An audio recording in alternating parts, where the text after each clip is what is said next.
When it comes to living the high life, you can't get any higher than this. We are talking about the highest residential thing actually between here and New York. And also, this is the most expensive building ever in Boston. 61 stories, 742 feet, One Dalton, where residents are literally on top of the world. On a good day, you can see Cape Cod. It's pretty spectacular. Richard Friedman is CEO of Carpenter & Company, the development company behind these stunning views.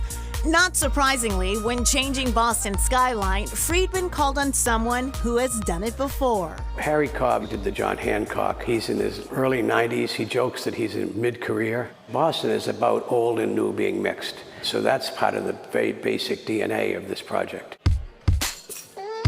Also in the DNA, 5-star amenities that make every day a staycation. The idea that you can have room service at all hours is really, really attractive, and it's fun to people. You want tickets to the most sought-after Rolling Stone concert that nobody can get.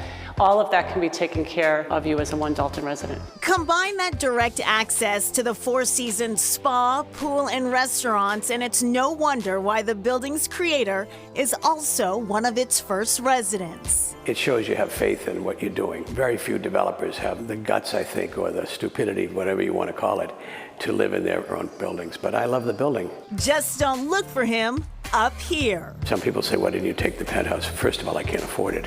And the views are great everywhere. He has a point. One penthouse sold before it was even finished for $40 million.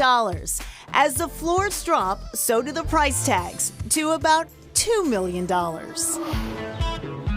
Still out of your budget? No worries. Realtors like iHeart Real Estate's Paige Johnson can help you get high for less. I think everybody wants a good view. You can definitely find a few hidden gems around the city in Back Bay. The South End is a great spot with a lot of decks. There's a lot of value without having to break the bank. Places like this Newbury Street duplex are proof that looking up can be just as satisfying as looking down. I love to be here at night.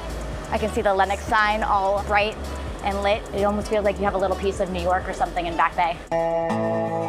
For those looking for green instead of glitter, Jack Langley provides a different point of view at his Southern New Hampshire treehouse. It's just something about just being way up off the ground, and it's small enough so that when you're looking out the windows, you feel like you're way up in the air. Everything about it is just completely different. I get a lot of people coming here where one doesn't tell the other one where they're going, and then they kind of do the blindfold thing, they walk them out here, and they go, what do you think, you know?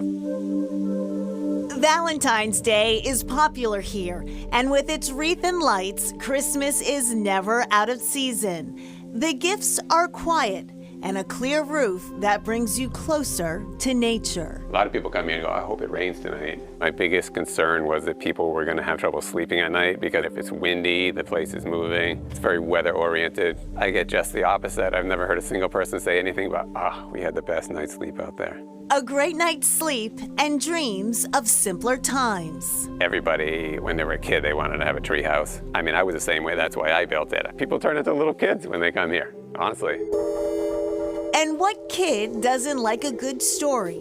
Langley has a notebook for guests to share their stories, some of which are out of this world. These people said they're knocking on the door and they opened the curtain and there was two guys, like Men in Black guys. They said they saw a light, like a UFO in the woods. Langley hasn't seen a UFO, but the answer may be right here amongst the trees. Sleeping at 30 feet above the forest floor is sure to inspire some tall tales. Turns out, though, the process of building that treehouse about as slow as watching the trees grow around it. Yeah, it actually took 3 years to build. That's because it was made from from donated material. So he would run out, Jack, who was building it, would create the treehouse.